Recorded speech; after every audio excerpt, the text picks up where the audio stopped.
Tá, pessoal?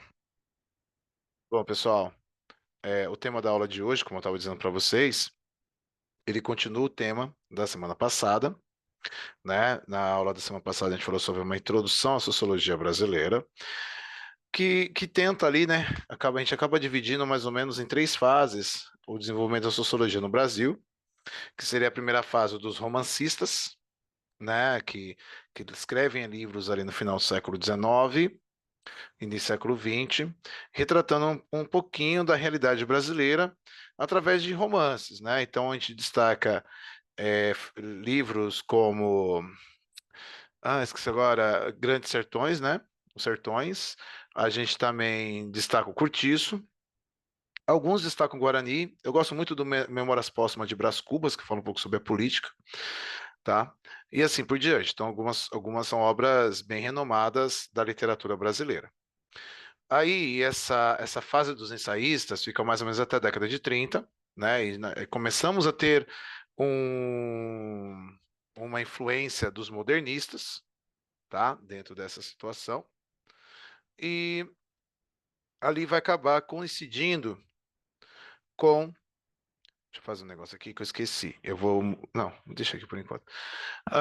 Que eu aí coincide com a criação da USP e a primeira formação da primeira geração de sociólogos formais no Brasil. Só que aí essa segunda fase ele começa 20 para 30, vai até 40, a gente chama de ensaístas, né? Que vai falar sobre outros profissionais da área de humanas que vão escrever livros baseados no desenvolvimento da sociedade brasileira.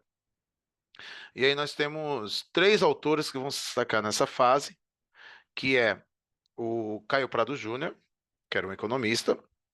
A gente vai ter um jornalista e escritor, que é o Sérgio Buarque de Holanda. E a gente vai ter um advogado, que é o Gilberto Freire, que vai ser o nosso foco da aula de hoje. Então a gente vai falar um pouquinho sobre o Gilberto Freire, tá? Ele vai ser o autor, né, de um dos livros mais famosos de humanas do Brasil. Quem estiver estudando para vestibular, o livro dele costuma cair bastante, né? Na verdade, são duas obras. A primeira obra, que é a mais importante para a gente, que se chama Casa Grande Senzala, ok?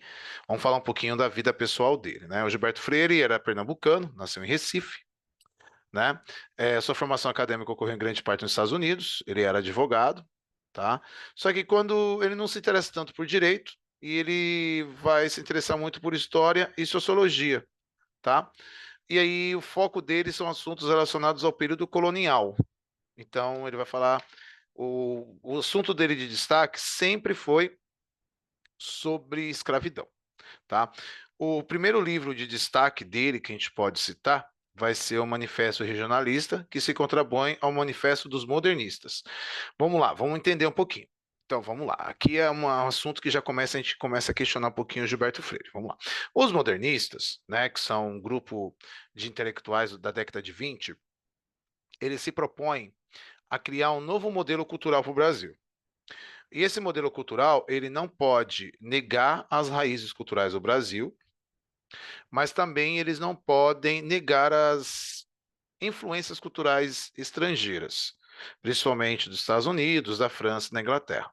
Então, a proposta dos modernistas é criar um mosaico cultural e a partir desse mosaico criaria-se novos padrões culturais, misturando cultura regional, cultura brasileira, né, no fato, cultura estadunidense na época, cultura francesa e cultura inglesa, e outras culturas que pudessem ser de agrado. Fazendo aí, então, a partir desse mosaico, um novo padrão cultural brasileiro a partir da década de 30, que foi o que acabou prevalecendo.